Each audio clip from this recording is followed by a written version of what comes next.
దేవునికి స్తోత్రం కలుగును గాక. ప్రియ దేవుని బిడ్డలారా, ఈ శ్రమల ధ్యానాల్లో మరొక దినం మనం ప్రభుతో గడపడానికి దేవుడు మనకి అవకాశాన్ని భాగ్యాన్ని కలిగించున్నాడు.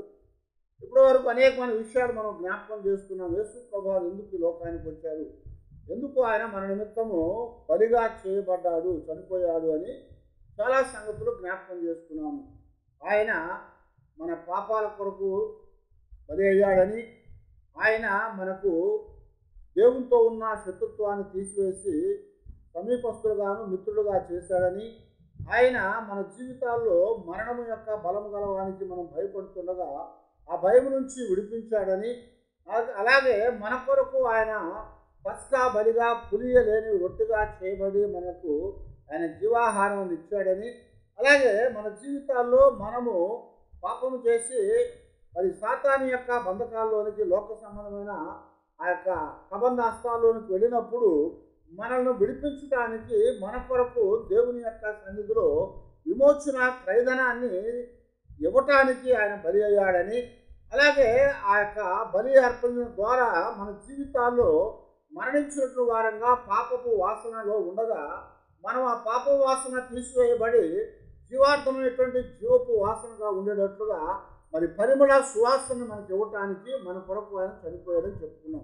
అయితే ఈ రోజున మరొకటి మనం గమనించినట్లయితే, ఎందుకు యేసు ప్రభువు లోకానికి వచ్చాడో, ఆయన మన కొరకు బలిగా ఆయన చనిపోయాడని మనం చూస్తున్నట్లయితే, దేవుని యొక్క లేఖనాల్లో పౌలు గారు గలతీయులకు రాసిన పత్రికలో 1వ అధ్యాయం ముందు 4వ వచనంలో ఒక చక్కటి విషయాన్ని ఆయన జ్ఞాపకం చేస్తూ, ప్రస్తుత దుష్ట కాలమందు మనల్ని విమోచించటానికి అని చెప్తా వచ్చారు.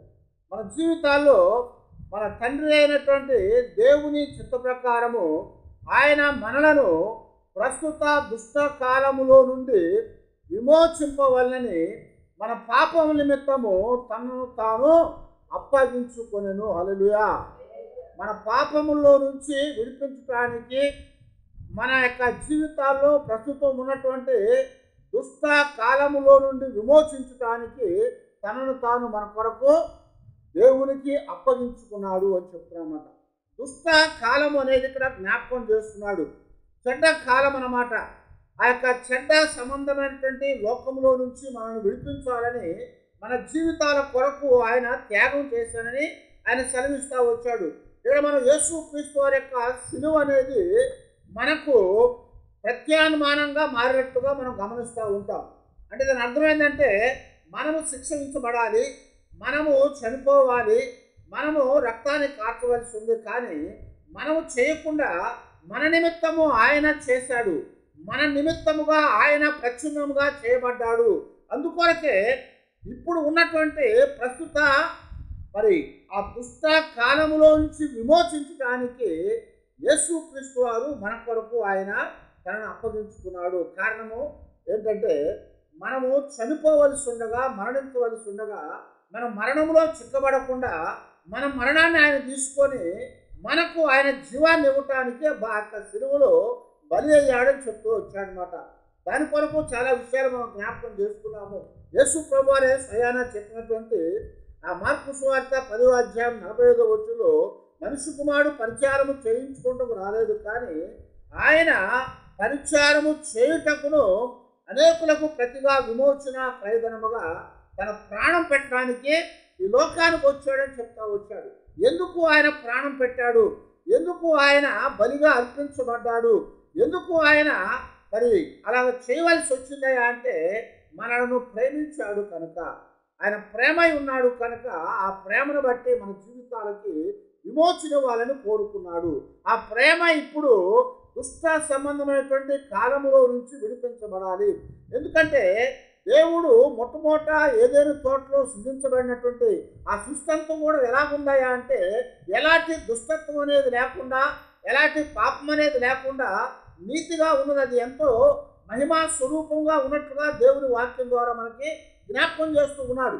అయితే ఇక్కడ మనము దేవుని యొక్క సన్నిధిలో జాగ్రత్తగా చూసినప్పుడు ఆ తర్వాత నుంచి ఏమైందయ్యా అంటే, వాళ్ళు పాపం చేయటం, పాపం ద్వారా మరి దుష్టత్వం అనేది రావటం, వాళ్ళు బయటికి తోలివేయబడటం, మరి అక్కడి నుంచి దుష్ట కాలం అనేది ఎక్కువైపోయినట్లుగా దేవుని యొక్క లేఖనాల్లో మనకి జ్ఞాపకం చేస్తున్నాం అన్నమాట. అందుకొనకే ఎక్కడ చెడిపోయింది, ఎలాగైపోయింది అని మనం చూస్తూ ఉంటే లోకం అనేది చెడిపోయింది. లోకం అనేది దుష్ట సంబంధమైనటువంటి వాని యొక్క అధికారంలోకి వెళ్ళిపోయిందని చెప్తా వచ్చాడు. ఆది కాండంలో మనం 6వ అధ్యాయంలో 5వ వచనంలో మనుషుల యొక్క బాల్యం నుంచి కూడా వాళ్ళ ఊహల్లోని ఆ యొక్క తలంపులు ఊహలు కేవలము చెడ్డవే అని చెప్పాడు. అందుకు దేవుడు మానవులను సృజించినందుకు దేవుడు పశ్చాత్తాపడ్డాడని రాశాడు. కానీ 11వ వచనంలోకి వచ్చిన తర్వాత ఆది కాండం 6వ అధ్యాయము 11వ వచనంలో మనం చూస్తూ ఉంటే భూలోకము దేవుని యొక్క సన్నిధిని చెడిపోయి ఉండను, భూలోకము బలత్కారముతో నిండి ఉండను అని జ్ఞాపకం చేస్తున్నాడు. ఎలా ఉందట? భూలోకము చెడిపోయి ఉంది దేవుని ఎదుట, అది బలత్కారంతో నిండిపోయిందట. అందుకని దేవుడు 13వ వచనంలో దేవుడు ఏం చెప్తున్నా అంటే, దేవుడు నోవాహుతో సమస్త శరీరాల మూలముగా భూమి బలత్కారముతో నిండి ఉన్నది కనుక నా సన్నిధిని వారికి అంతము వచ్చి ఉన్నదని చెప్పాడు. నా సన్నిధిలో వారికి అంతం వచ్చేసింది కనుక ఆ అంతం ఎందుకు వచ్చిందయ్యా అంటే వారు చెడిపోయి ఉన్నారు, బలత్కారులు అయిపోయి ఉన్నారు, వారు ఎంతగానో మరి పాడైపోయినటువంటి స్థితిలోకి ఉన్నారు.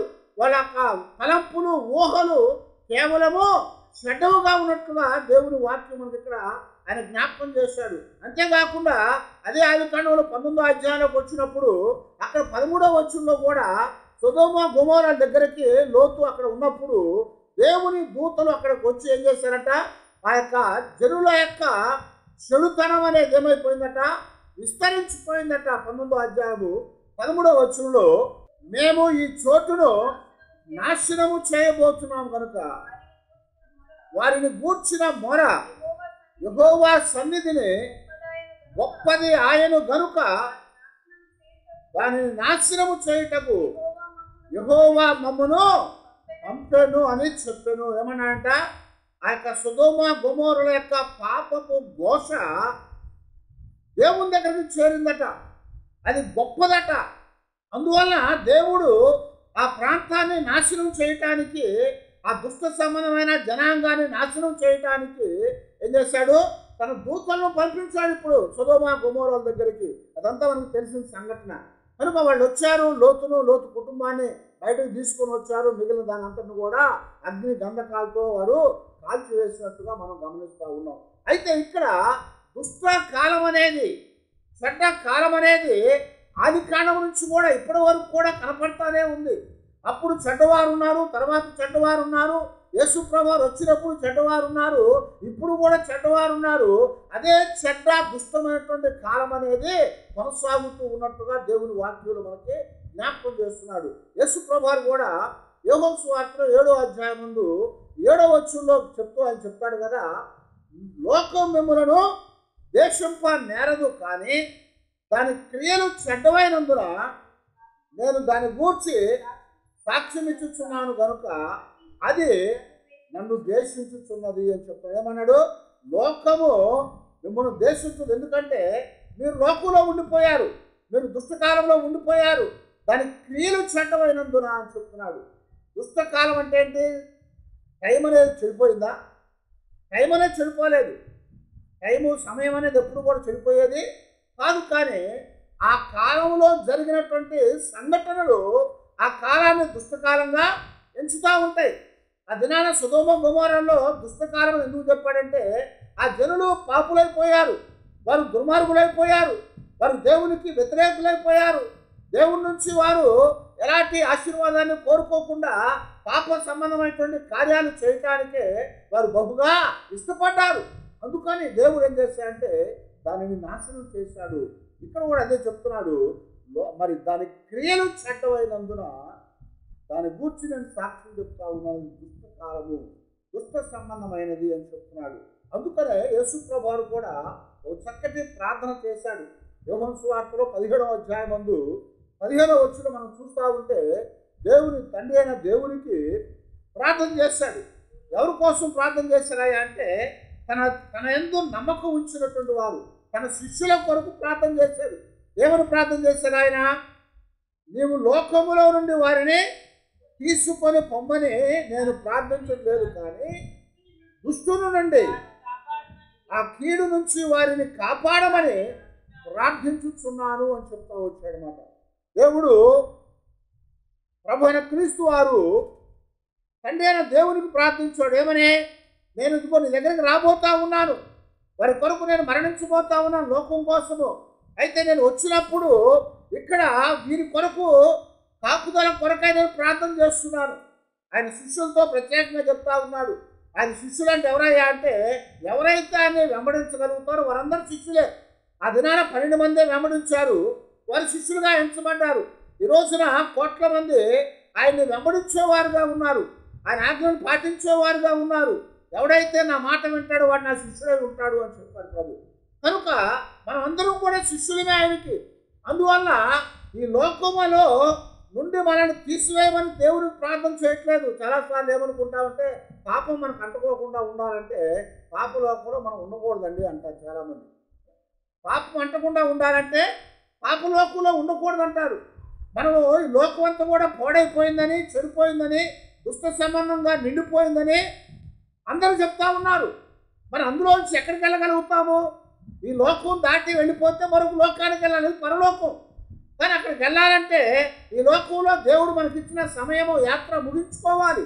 అయితే ఇక్కడ యాత్ర ముగించే లోపల ఆ దుష్ట సంబంధమైనటువంటి కాలంలో ఈ దుష్టుల మధ్యలో నుంచి మనల్ని కాపాడమని దేవునికి ప్రార్థన చేశాడు ఆయన.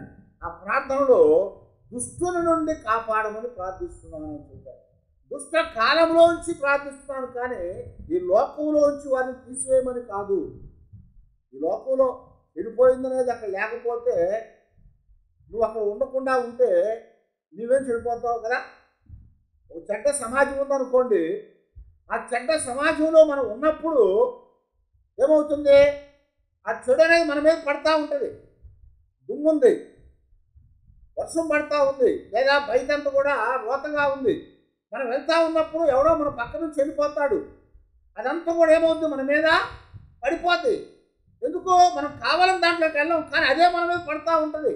అందుకొరకే ఇక్కడ ఏమన్నా అంటే, వాడి నుంచి లోకంలో వాడిని కాపాడు. ఎందుకంటే ఇది దుష్ట కాలము, ఇది చెడిపోయేటువంటి కాలము. ఈ కాలంలో నువ్వు నాకు ఇచ్చిన వారిని నువ్వు కాపాడు తండ్రి అని దేవునికి యేసు ప్రభువారు ప్రార్థించారు. ఆ ప్రార్థనలో ఆయన మొర్ర పెట్టుకొని వారిని ఈ లోకంలో తీసివేయమల్లా. ఈ లోకంలో చెడు అనేది లేకుండా నేను ఉన్నటువంటి ప్రాంతంలో నువ్వు ఉండి నేను మంచివాడిని చెప్పడానికి అవకాశం లేదు. ఎవరు? నోవాహును మనం చూసినప్పుడు దేవుడు ఏమన్నాడు? నోవాహు తన తరం వారిలో నీతిమంతులు అని చెప్పాడు. అంటే అక్కడ అందరు నీతిమంతులు ఉన్నారా? అందరూ చెడ్డవాళ్ళే. నోవాహు తన కుటుంబం తప్ప అందరూ కూడా చెడ్డవారే. కానీ దేవుడు ఏం చెప్పాడు? తన తరం వారిలో నోవాహు నీతిమంతుడుగా ఉన్నాడు. ఆ తర్వాత అబ్రహాము తన తరం వారిలో అతను నీతిమంతుడుగా ఉన్నాడు. ఎందుకు? దేవుడు నమ్మాడు కనుక. ఇలాగా చెడ్డవారితో చెడ్డ లోకంలోనే ఉన్నారు, కానీ వారిని వారు కాపాడుకోవటానికి దేవుని శక్తి కొరకు కనిపెట్టుకున్నారు. అందువలన వారి జీవితాల్లో ఆ చెడు సంబంధమైన దానిలో ఉండి కూడా వాళ్ళు చెడుని అంటుకోకుండా చేసుకున్నారు. అందుకొరకే దేవుని వాక్యం అంటాడు కదా, మరి మన ప్రతి దినము కూడా మన మీద పడేటువంటి శరీర ఆత్మలకు కలిగినటువంటి ప్రతి మాలిన్యాన్ని కూడా మనం ఏం చేయాలంట? కడిగి శుద్ధి చేసుకోవాలని చెప్తున్నాడు. శరీరానికి ఆత్మకు కూడా మాలిన్యం పడుతూ ఉంటుంది. శరీరం మీద బయటకు వెళ్ళినప్పుడు ధూళి పడ్డట్లు ఆత్మకి కూడా లోపల ధూళి పడుతూ ఉంటుంది. ఆ శరీరాన్ని ఆత్మని రెండింటిని కూడా మనము శుభ్రం చేసుకునే వాళ్ళంగా మనం ఉండాలి.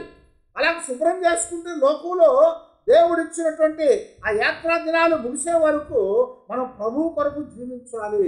అయితే ఈ కాలము దుష్ట కాలము కనుక మరి పౌలు గారు చెప్పినట్లుగా దుష్ట కాలములో నుంచి ప్రస్తుత దుష్ట కాలములో నుండి విమోచించవాలని మన పాపం నిమిత్తము తనను తాను అప్పగించుకున్నాడు అని జ్ఞాపకం చేస్తున్నాను.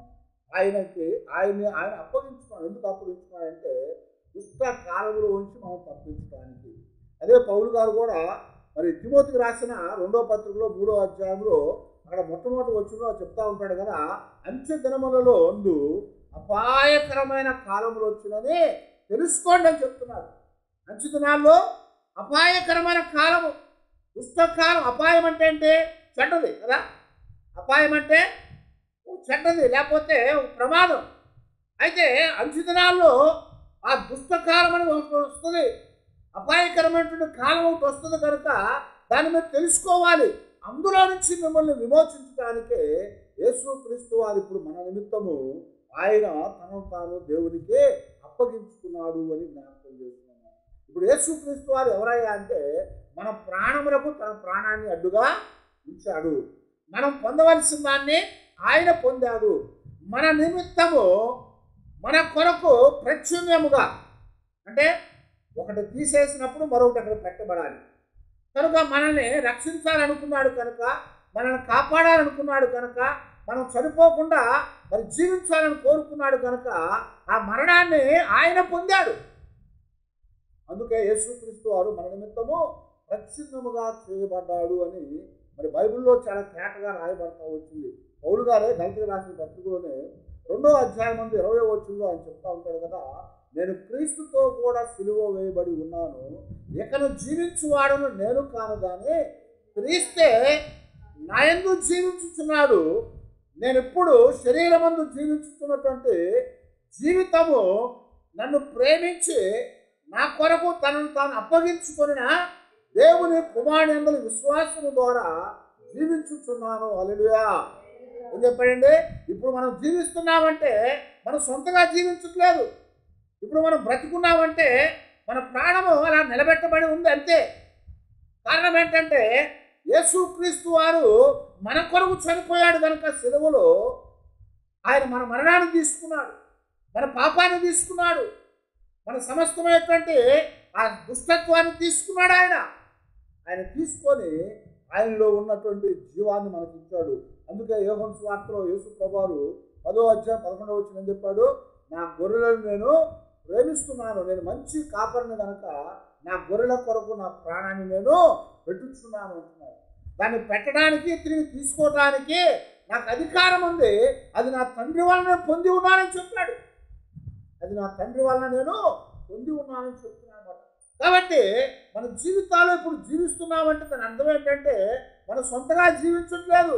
యేసుక్రీస్తు వారు మన కొరకు ఈ దుష్టకాలంలో మనల్ని కాపాడటానికి మన నిమిత్తమై ఆయన బలి అర్పించుకున్నాడు. మన నిమిత్తమై దేవునికి తనను అప్పగించుకొని ఆయన ప్రాణాన్ని మనందరికీ అప్పగించాడు. మనందరి లోపల ఆయన ప్రాణాన్ని ఉంచాడు అని చెప్తున్నాడు. ఆయన మనందరి లోపల ఆయన ప్రాణాన్ని ఉంచాడు. అందుకొరకు ఏమన్నాడు ఆయన, ఇప్పుడు నేను జీవించేటువంటి జీవము నాది కాదు కానీ అది నా కొరకు తనను తాను అప్పగించుకున్నటువంటి యేసుక్రీస్తు వారిది అని చెప్తున్నాడు. ఆయన అలాగ అప్పగించుకొని మనకి శాపాన్ని తీసివేసి, పాపాన్ని తీసివేసి, మరణాన్ని తీసివేసి ఆయన జీవాన్ని ఇచ్చాడు. ఆయన జీవాన్ని ఇచ్చాడు కనుక ఇప్పుడు మన జీవితాల్లో మనము మరి జీవించగలిగేటువంటి వారంగా చేయబడతా వచ్చాము. కనుక దుష్టకాలం అనేది ఆ దినం నుంచి ఇప్పుడు దాకుంది. యూదుల యొక్క లేఖనాల్లో అలాగే వారి యొక్క నమ్మకాల్లో ఆచారాల్లో కూడా దుష్టకాలం అనేది ఉందని వాళ్ళు నమ్ముతూ ఉంటారు. వాళ్ళు 2 కాలాలు జ్ఞాపకం చేస్తూ ఉంటారు. అదేంటంటే ఒకటి లోక సంబంధమైనటువంటి దుష్టకాలము, రెండవది దేవునితో ఉన్నటువంటి మంచి కాలం అని చెప్తారు అన్నమాట. అయితే యేసు ప్రభు వారు కానీ అయితే మరి పత్రికల్లో పౌలు గారు కూడా దీన్ని తేటపరిచాడు. ఎలాగయ్యా అంటే ఇదిగో మనము యేసుక్రీస్తు వారికి వ్యతిరేకంగా మాట్లాడితే క్షమాపణ ఉంది, కానీ పరిశుద్ధాత్మకు వ్యతిరేకంగా మనం మాట్లాడితే ఈ కాలం ఈ యుగములోనూ రాబో యుగములో కూడా మనకు క్షమాపణ లేదు అన్నాడు. అంటే అర్థం ఏంటి? ఈ యుగం కాకుండా, ఈ కాలం కాకుండా మరొక కాలం ఉంది. ఈ యుగం ఏంటి? పాప సంబంధమైనటువంటి దుష్ట యుగం ఇది, దుష్ట కాలం ఇది. ఈ కాలం కాకుండా, ఈ యుగము కాకుండా మరొక యుగం ఉంది. అదేదయ్యా అంటే దేవునితో గడిపేటువంటి యుగం అని చెప్తున్నాము. ఆ యుగంలో మనం అందరము కూడా దేవుని దగ్గర ఉంటాము, దేవుని సన్నిధిలో ఉంటాము. అందుకొరకే మన జీవితాల్లో ఎల్లప్పుడూ కూడా మనము దేవుని యొక్క పిల్లలుగా మనం జీవించడానికి యేసుక్రీస్తు వారు మన నిమిత్తము ఆయన మనకు చనిపోవటానికి వచ్చాడు. ఎందుకంటే ఈ దుష్టకాలంలో మనము కూడా దుష్టులుగా అయిపోకుండా, మనము కూడా దుష్టులం కాకుండా, మనము కూడా ఆ పాపంలో మరి ఇతరులాగా మనం చనిపోకుండా మన పాపాలను తీసివేయటానికి ఈ దుష్ట సంబంధమైనటువంటి దానిలో నుంచి మనల్ని విమోచించడానికి వచ్చాడు.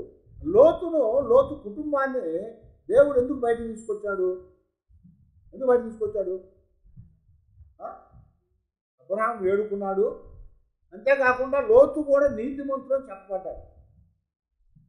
అనీతిమంతులతో పాటు నీతిమంతులు కూడా నాశనం చేస్తావు ప్రభు అని అబ్రహాం అడిగితే, ఎప్పటికి కూడా నీతిమంతులు నాశనం చేయను, అనీతిమంతులే దుష్టులు మాత్రమే నాశనం చేస్తానని చెప్పాడు. అయితే ఆ యొక్క మాటను బట్టి దేవుని దూతలు పంపించి ఆ యొక్క దుష్ట సంబంధమైనటువంటి ఆ పట్టణములో నుంచి, ఆ దుష్ట సంబంధమైనటువంటి ఆ జనాంగములో నుంచి దేవుడు లోతును తన భార్యను ఇద్దరు కుమార్తెలను బయటికి లాక్కొని వచ్చారు. వారు బయటికి లాక్కొని వచ్చారు. ఎలాగలాగారంటే అగ్నిలో నుంచి బయటికి తీసినట్లుగా రాస్తాను. అగ్నిలో నుంచి బయటికి యోధాపత్రులు ఉంటాడు. అగ్నిలో నుంచి వారు బయటికి తీయబడ్డాడు, రక్షించబడ్డారు. ఇంకొంచెం ఉంటే కాలిపోతారు. ఆ నిప్పుల్లో పడింది, అలా పడకముందే తీసేస్తూ ఉంటాం కొన్నిసార్లు, నష్టం కలగకుండా. అలాగా వారు రక్షించబడ్డారు. అందుకనే మన జీవితాల్లో మనము దేవుని యొక్క సన్నిధిలో జీవించాలని, దుష్ట సంబంధమైన ఏది కూడా మనకి తాకకుండా ఉండాలని మన నిమిత్తము, అంటే మనకు ప్రత్యక్షముగా యేసు క్రీస్తు వారు ఆయన సిలువలో మరణించడానికి వచ్చాడు. ఈ దుష్ట కాలంలో నుంచి మనల్ని విమోచించడానికి ఆయన వచ్చినట్లుగా దేవుని యొక్క లేఖనాల ద్వారా మనకి దేవుడు జ్ఞాపకం చేస్తున్నాడు. మనం దుష్టకాలంలో ఉన్నాము. దుష్ట సంబంధమైనటువంటిది మన జీవితాల్లో ఉంది. పౌలు గారు చెప్పినట్లుగా ఎఫెసీ పత్రిక 2వ అధ్యాయం 2వ వచనంలో, మీరు మునుపు వాయుమండల సంబంధమైనటువంటి అధిపతిని, అనగా అవిధేయులైన వారికి ఇప్పుడు ప్రేరేపించు శక్తికి అధిపతిని అనుసరించి ఈ ప్రపంచ ధర్మము చొప్పున మునుపు నడుచుకున్నారు అని జ్ఞాపకం చేస్తున్నారు. ఏం చేశారట? మునుపు ఈ ప్రపంచ ధర్మము చొప్పున, అంటే ఈ యొక్క దుష్ట కాలము యొక్క దుష్ట సంబంధమైనటువంటి యుగము యొక్క దాని తరపున మనం నడుచుకున్నాము. దానికి సంబంధించినటువంటి అధిపతి యొక్క మరి దాని ప్రేరణ చేత మనం నడిపించబడ్డామని చెప్తున్నాడు. కనుక దానిలో నుంచి విమోచించడానికి ఆయన వచ్చాడు. అంతేకాకుండా యాకోబులో కూడా 4వ అధ్యాయం 4వ వచనంలో ఆయన మరొక మాట జ్ఞాపకం చేస్తూ యాకోబు చెప్తున్నాడు కదా, ఈ లోక స్నేహము దేవునికి వైరము అని మీరు ఎరగరా? కాబట్టి ఎవడైనా సరే లోకముతో స్నేహము చేయకూడదా వాడు దేవునికి శత్రువు అగును అని చెప్తున్నారు. ఈ లోక స్నేహము వైరమైంది, దేవునికి విరోధమైంది. పౌలది అంటాడు, ఆత్మ శరీరానికి, శరీరం ఆత్మకి ఒకదానికొకటి వ్యతిరేకమైనవి. కాబట్టి ఆత్మానుసారంగా మనం ఉంటే దేవుని యొక్క పిల్లలుగా చేయబడి దేవుని సన్నిధిలోకి వెళ్తాం. శరీరానుసారంగా మనం ఉంటే మరణానికి అప్పగించబడి నరకానికి వెళ్తామని చెప్తున్నాడు. ఇప్పుడు ఈ యొక్క యుగ సంబంధమైనటువంటి, లేకపోతే ఈ యొక్క వాయుమండల అధిపతి అయినటువంటి, అనగా అవిధేయులైన వారికి ఇప్పుడు ప్రేరేపించేటువంటి శక్తికి అధిపతి అయినటువంటి ఆ యొక్క అపవాది యొక్క ధర్మము చొప్పున మునుపు మనం నడుచుకున్నాము. కనుక మనము ఆ దుష్టకాలంలోకి, దుష్టత్వంలోకి తీసుకొని పోబడుతున్నాము. అందుకొరకే మనలను ఇప్పుడు విమోచించడానికి, ఆ దుష్టకాలంలోంచి బయటికి తేవడానికి, ఆ సమస్తమైనటువంటి ఆ యొక్క చెడులోంచి మనం బయటికి తీసుకురావటానికి యేసు క్రీస్తు వారు మన జీవితాల్లో ఏం చేస్తున్నాడు? ఆయన మన కొరకు చనిపోవటానికి ఆయన వచ్చాడు అని ఇక్కడ జ్ఞాపకం చేస్తూ వచ్చాడు. అందుకే ఈ లోకంలో నుంచి మనం తీసివేయమని చెప్పలేదు. ఈ లోకంలోకి తీసివేస్తే నేను మంచోనని చెప్పడానికి ఇంకా అక్కడ ఏముందా? చెడ్డవారిలో ఉంటూ కూడా మనం చెడ్డను అందించుకోకుండా ఉండాలి. పాడైపోయిన దాంట్లో ఉంటూ కూడా మనం పాడైపోయిన వారంగా ఉండకుండా ఉండగలగాలి. దుష్ట సంబంధమైనటువంటి లోకంలో మనం జీవిస్తూనే ఈ దుష్టత్వం అనేది మన జీవితాల్లో ఉండకుండా మనం జాగ్రత్తగా చూసుకోవాలని చెప్తున్నాడు అనమాట. మనకు బాగా తెలిసినటువంటి తామర అనేది అది ఎక్కడ ఉంటుంది? బురదలో ఉంటుంది కదా. అది బురదలో ఉంటుంది, కొంచెం నీళ్ళలో ఉంటుంది. అయితే దాని పువ్వులు కానీ ఆకులు కానీ ఎలా ఉంటాయి? ఆ బురద అంటుకోకుండా ఉంటాయి. ఒకవేళ ఎవరు దాని మీద వేసినా కానీ ఏమవుతుంది? అది దులిపేసుకుంటుంది కదా, అలా వంగిపోద్ది. అలా వంశంగానే దాని మీద పడ్డ నీళ్లు కానీ బురద కానీ మొత్తం మళ్ళీ జారిపోతూ ఉంటుంది. అందుకనే మరి భక్తులు చెప్పినట్టుగా మన హృదయానికి, ఆత్మలకు, మన శరీరాలకి, మన యొక్క దేహానికి పట్టినటువంటి ప్రతి మాలిన్యాన్ని కూడా మనం కడిగి శుద్ధి చేసుకోవాలి అని చెప్తున్నారు. అలాగా శుద్ధి చేసుకోవటానికి ఈ లోకంలో ఉండంగానే మనం దేవుని పిల్లలుగా ఎంచబడతాము. ఈ లోకంలోంచి తీసివేస్తే దేవుని పిల్లలుగా ఎంచబడే సంగతి పక్కన పెట్టి మనము పాపం అనేది లేకుండా ఉన్న దగ్గర ఉండి ఆ దినాన ఆదామవులు ఎక్కడున్నారు? ఏదైనా తోటలో ఉన్నారు. ఏదైనా తోటలో ఉన్నప్పుడు అక్కడ సాతాన్ అనేది సర్పమును ప్రేరేపించి సర్పములో గుండా ఆదామవుల దగ్గరకు వచ్చే వరకు కూడా వాళ్ళు మంచిగానే ఉన్నారు కదా. అయితే ఎప్పుడైతే సర్పాన్ని ప్రేరేపించి సర్పాన్ని ఆవరించి ఆ సాతాన్ అనేది అవ్వమ్మ దగ్గరకు వచ్చిందో అప్పుడు వాళ్ళ జీవితాల్లో చెడు అనేది వచ్చేది. అప్పుడు గద్దించవచ్చు, దాన్ని వ్యతిరేకించవచ్చు. నువ్వు సాతానా పక్కకు పోమని చెప్పచ్చు. మా దేవుడు దీన్ని తినొద్దన్నాడు, తింటే చచ్చిపోతామని చెప్పాడు కాబట్టి మేము దాన్ని తినమని చెప్పచ్చు. ఈ లోపల గౌకరు పారిపోయి జీవవృక్ష ఫలాలు తెంపుకొని తినొచ్చు. కానీ సాతాను అడిగినప్పుడు ఏం చెప్తుంది? ఆయన దీనిని ముట్టనే ముట్టొద్దని చెప్పాడని. ఎందుకు? ఆ చెడు అనేది, సాతాన్ అనేది, ఆ దుష్ట సంబంధం అనేది పక్కకు రాగా ఏమైపోయింది? ఆమె కూడా అదే ప్రేరణలోకి వెళ్ళిపోయింది. అందుకొరకే దేవుడు ఇక్కడ చెప్తున్నాడు కదా, ఈ యొక్క దుష్ట సంబంధమైనటువంటి ఆ చెడులో నుంచి మనకి విముక్తి కలుగు చేయడానికి, దుష్ట కాలంలో నుంచి మనల్ని తప్పించడానికి, మన జీవితాల్లో ఎల్లప్పుడూ కూడా మనము దేవుని యొక్క పిల్లలంగా జీవించడానికి ఆయన మన నిమిత్తము ఆయన సిలువలో మరణించడానికి లోకానికి వచ్చి ఆయన ఆ తండ్రికైన దేవునికి తనను తాను ఇష్టానుసారంగా తన యొక్క స్వచ్ఛందంగా తను అప్పగించుకున్నాడు. అందువలన మనం ఏం చేయబడుతున్నామంటే దేవుని యొక్క పిల్లలముగా, దేవుని యొక్క సన్నిధిలో మన జీవితాల్లో మనం విడిపించబడతా ఉన్నాము, విమోచించబడతా ఉన్నాము. ఆ విడుదల అనేది మన జీవితాల్లో దేవుడు ఇవ్వటానికి ఆయన ఈ లోకంలోనికి వచ్చాడు. కనుక ఆది నుంచి కూడా దుష్టకాలం అనేది కనపడతానే వచ్చింది. యేసుప్రభు ఉన్నప్పుడు దుష్టకాలం ఉంది, పౌలు గారు ఉన్నప్పుడు దుష్టకాలం ఉంది. ఇప్పుడు కూడా దుష్టులనే ఉన్నారు, మంచివారనే వారు ఉన్నారు, దేవుని వెంబడించేవారు ఉన్నారు, దేవుని ద్వేషించేవారు ఉన్నారు. అయితే ఈ కాలంలో దేవుడు ఏం చెప్తున్నాడంటే మన జీవితాల్లో మనల్ని జీవింప చేయటానికి, మనల్ని ఆ దుష్ట సంబంధమైనటువంటి ఆ సమస్తమైనటువంటి దానిలో నుంచి విడుదల చేయటానికి మన కొరకు యేసుక్రీస్తు వారు ఏం చేశారంట? తనను తాను దేవునికి బలిగాను అర్పణగాను ఆయన అప్పగించుకున్నాడు అని జ్ఞాపకం చేశారు. అందుకే మనం ఎల్లప్పుడూ కూడా దేవుని యొక్క సన్నిధిలో మనం ముందుకు సాగుతున్నప్పుడు దేవుని సంబంధమైనటువంటి ఆ సమస్తమైనటువంటి ఆశీర్వాదాలు మనం పొందటానికే దేవుడు తన కుమారుడైన యేసుక్రీస్తు వారిని లోకానికి పంపించాడు. అందుకనే పౌలే మాట్లాడుతూ తీతుకు రాసిన పత్రిక 2వ అధ్యాయం 14వ వచనం అంటున్నాడు కదా, ఆయన సమస్త దుర్నీతి నుండి మనల్ని విమోచించి సత్క్రియలందు ఆసక్తి గల ప్రజలను తన కోసమై పవిత్రపరచుకున్నటకు తన సొత్తుగా చేసుకోవటానికి తనను తాను మన కొరకు అప్పగించుకున్నాడు అని చెప్తున్నాడు. దేని నుంచి కదా?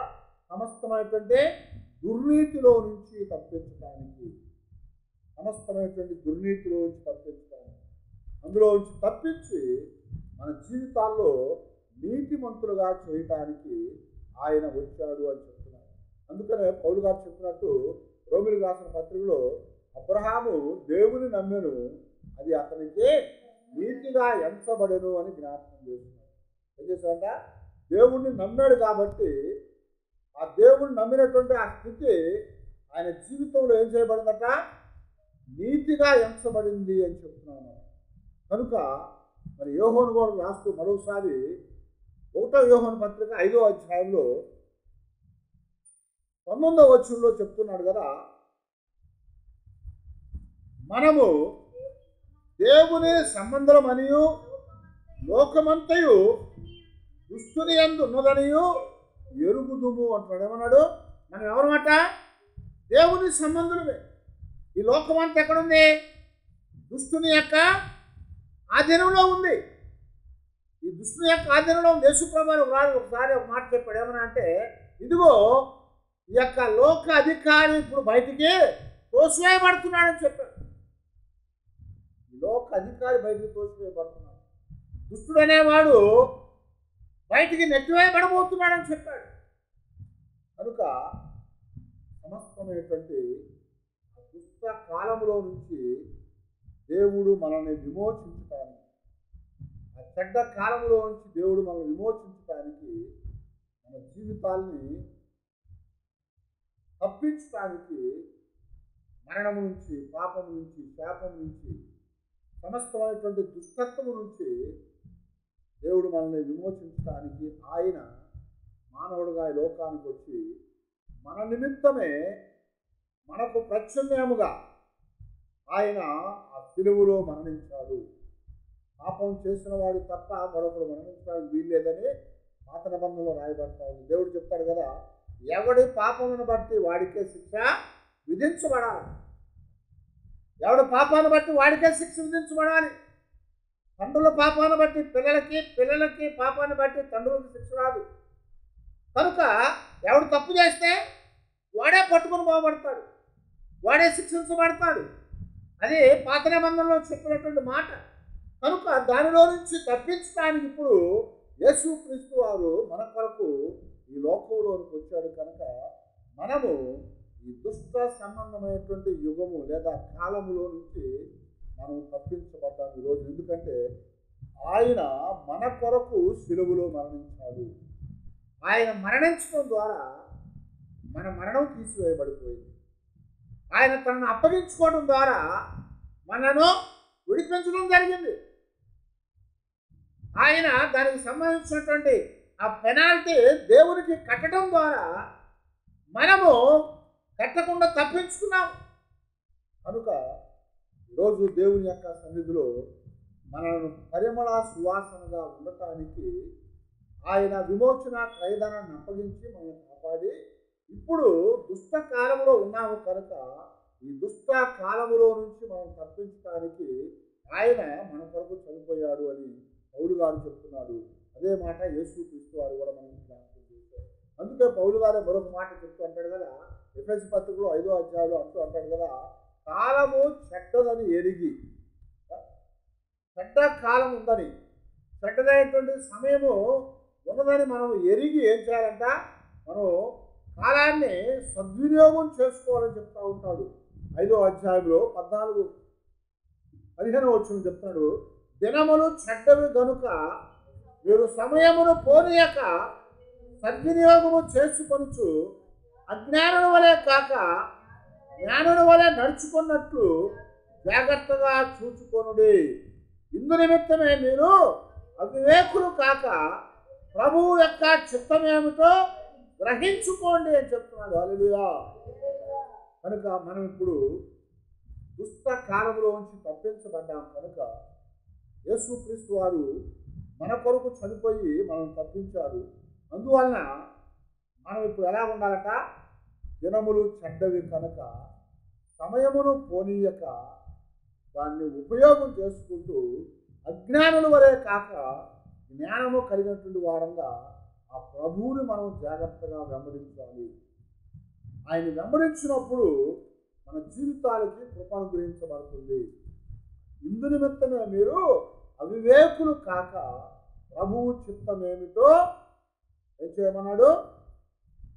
గ్రహించుకోండి అని చెప్తున్నాడు. దేవుని చిత్తం ఏదో మనం గ్రహించుకొని దేవుడు మన కొరకు చేసినటువంటి ఆ త్యాగాన్ని బట్టి ఆయన మన యొక్క జీవితాల్లో ఉన్నటువంటి మరి పాప శాపములు విమోచించి మనము దేవుని పిల్లలుగా ఆయనతో ఉండటం కొరకు ఈ దుష్ట కాలంలో నుంచి మనల్ని విడిపించాడు, విమోచించాడు. అందు నిమిత్తమే ఆయన మన కొరకు సిలువలో దేవునికి బలిగా అర్పించుకున్నాడు, తనను తాను దేవునికి అప్పగించుకున్నాడు. కనుక దానిని మనం జ్ఞాపకం చేసుకొని మా జీవితాలకి కావాల్సిన కృపను నీవు ఇచ్చినందుకు నీ వందనాలు తండ్రి. ఈ దుష్ట సంబంధమైనటువంటి కాలంలో, యుగములో నుంచి మమ్మల్ని తప్పించావు కనుక ఎల్లప్పుడూ మేము నీ బిడలంగా నీలో జీవించి ముందుకు సాగగలిగే భాగ్యాన్ని మాకు దయచేసి మమ్మల్ని నడిపించు ప్రభు అని దేవుని సన్నిధిలో ప్రార్థన చేసుకున్నాం. అందరూ తల వచ్చి ప్రార్థన చేసుకున్నాము.